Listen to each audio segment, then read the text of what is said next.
जरा video वेखियो, video वेख के मैनू दस्सियो कैसी लगी वीडियो। ਮੇਰੇ ਦਿਓ ਦਾ ਵਿਆਹ ਮੈਨੂੰ ਗੋਡੇ ਗੋਡੇ ਚਾ ਆਪਾਂ ਸਾਰੇ ਜਾਵਾਂਗੇ ਚਿੱਟੇ ਦੰਦ ਗੁਲਾਬੀ ਫੁੱਲ ਕਿਸੇ ਤੋਂ ਮੰਗ ਲਿਆਵਾਂਗੇ ਚਿੱਟੇ ਦੰਦ ਬਸ ਕਰ ਭਾਬੀ ਬਸ ਕਰ।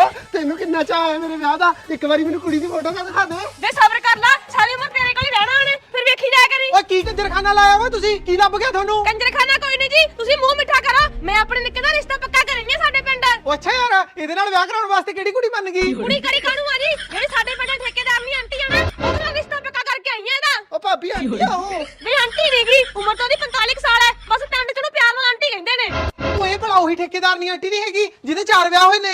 4 ਵਿਆਹ ਹੋਏ ਸੀ ਭਾਬੀ ਉਹਦੇ। ਵੇ 4 ਵਿਆਹ ਕਾਹਨੂੰ ਹੋਏ ਸੀ? ਵਿਆਹ ਸੁੱਖ ਨਾਲ 5 ਹੋਏ ਸੀ। ਇਹ ਤਾਂ ਉਹੀ ਝੂਠ ਬੋਲੀ ਜਾਂਦਾ। ਉਹ ਤਾਂ ਉਹਨੂੰ ਬੰਦੇ ਹੀ ਮਾਰੇ ਟੱਕਰ ਗਏ ਸੀ ਵੀ ਜਿਹੜੇ ਸੁਪਨੇ ਬਾਲੇ ਵੱਡੇ ਸੀ ਨਾ ਉਹ ਕੰਜਰ ਦਾਰੂ ਪੀ ਕੇ ਗਾਲਾਂ ਕੱਢਦੇ ਹੁੰਦੇ ਸੀ ਮਾਰ ਕੇ ਭੱਜ ਆਉਂਦੀ ਹੁੰਦੀ ਸੀ। ਚੱਲ ਕੋਈ ਗੱਲ ਨਹੀਂ ਭਾਬੀ ਕਈ ਵਾਰੀ ਸਮਾਂ ਹੀ ਇਹੋ ਜਿਹਾ ਹੁੰਦਾ ਸੁਪਨੇ ਮਾਰਨੇ ਪੈ ਜਾਂਦੇ ਨੇ। ਵੇ ਸੁਪਨੇ ਕਾਹਨੂੰ ਮਾਰਦੀ ਸੀ? ਉਹਦਾ ਬੰਦਾ ਹੀ ਮਾਰ ਕੇ ਭੱਜ ਆਉਂਦੀ ਸੀ।